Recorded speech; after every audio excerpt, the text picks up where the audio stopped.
that the car is really in a soft setting like GT car like, Yeah. but still handles well because of the chassis stiffness.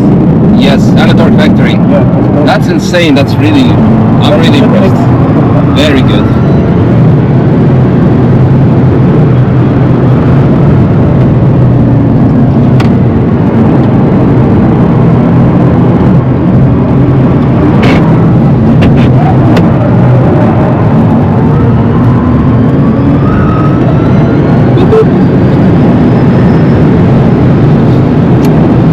Well, the links with this car, no full throttle. No, no, please no.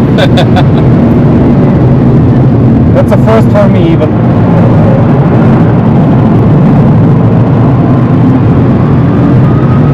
What's the tire pressure you're running on this car? It's pretty high.